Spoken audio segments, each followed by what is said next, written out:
মাংস বিতরণকে কেন্দ্র করে প্রাণ হারান চাচা ভাতিজা। গত কিছুদিন যাবৎ আমাদের বাংলাদেশে এমন এমন কিছু ঘটনা ঘটতেছে বিভিন্ন গ্রামে, হয়তো আমাদের এই অজানার বাইরে রয়েছে, অনেকেই আমরা হয়তো জানি না। সুপ্রিয় দর্শক শ্রোতা, আসসালামু আলাইকুম। দেশে এবং প্রবাসে, দূরে এবং কাছে আজকের এই ভিডিওগুলো দেখার জন্য প্লে করেছেন সবাইকে অনুরোধ করব সম্পূর্ণ ভিডিওটি কন্টিনিউ করবেন, কারণ বিশেষ কিছু তথ্য রয়েছে আজকের এই ভিডিওতে। দর্শক শ্রোতা, আপনারা ইতিমধ্যে শুরু থেকে কয়েকটি ভিডিও ক্লিপের অংশ দেখেছেন, হয়তো আপনারা কিছুই বুঝতে পারেন নাই। আজকের এই ভিডিওটি খুবই দুঃখজনক এবং মর্মান্তিক। আপনারা শুরু থেকে যে ভিডিও ক্লিপের একটু অংশ দেখেছেন, তাতে বলা হচ্ছিল যে আমার চোখের সামনে ওসি সাহেবের সামনে তার ভাইকে পিটিয়ে মেরে ফেলানো হয়েছে। একটু ভাবেন, একদম প্রশাসনের সামনে বসে, এক আইনের লোকের সামনে বসে যদি একটা মানুষকে জোর করে মেরে ফেলানো হয়, তাহলে এই দেশ এখন কোথায় আছে এবং কার কাছে বিচার চাইলে বিচার পাবে? সুপ্রিয় দর্শক শ্রোতা, এই ভিডিওটি যারা দেখার জন্য ওপেন করেছেন সবাইকে একটু ধৈর্য সহকারে সম্পূর্ণ ভিডিওটি কন্টিনিউ করবেন, কারণ হয়তো এই ভিডিওতে এমন কিছু তথ্য আপনারা পাবেন যেটা আপনাদের হয়তো কাজে লাগবে।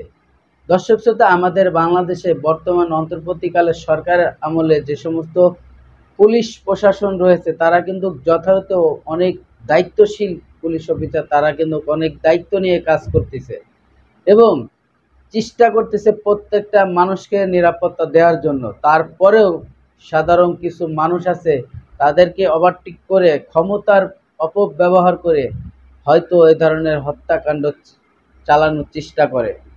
কিন্তু কিছু দুষ্কৃষ্ট লোক আছে, তারা আইনের জালে হয়তো আটকা পড়বে। তারপরেও যে লোকটা দুনিয়া ছেড়ে বিদায় হয়ে গেল, তার অবস্থা কি হবে? ঘটনাটি মাত্র কয়েকদিন আগে, কুরবানির ঈদের ভিতরেই ঘটনাটি। কুরবানি গোশত নিয়ে কেন্দ্র করে এই ধরনের মর্মান্তিক ঘটনা ঘটেছে। আপন চাচাতো ভাইয়ের সাথে দ্বন্দ্ব লাগাইয়ে সাবেক রাজনীতির পরিপ্রেক্ষিত শত্রুতামি জের ধরে এই ধরনের হত্যাকাণ্ড নাটকীয়ভাবে ঘটিয়েছে। হয়তো আপনারা বুঝতে পারবেন সম্পূর্ণ ভিডিওটি দেখলে। দর্শক শ্রোতা, এলাকাবাসীরা তাই বলতেছে।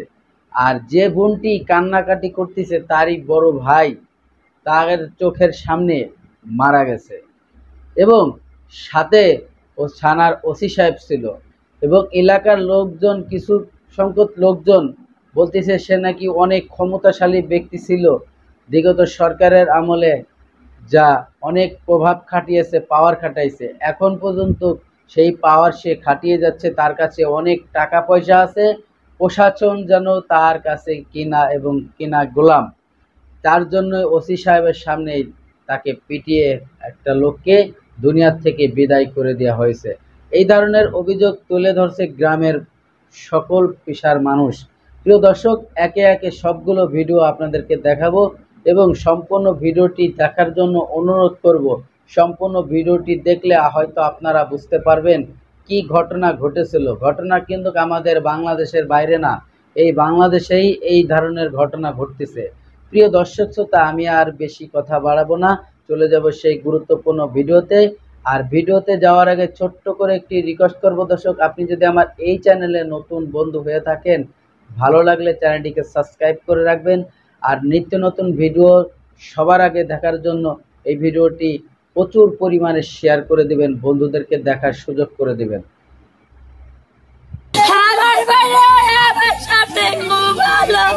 কোরবানির মাংস বিতরণকে কেন্দ্র করে দর্শক শ্রোতা, এতক্ষণে আপনারা যে ভিডিও ক্লিপটা দেখেছেন, আশা করি হয়তো আপনাদের ভালো লেগেছে।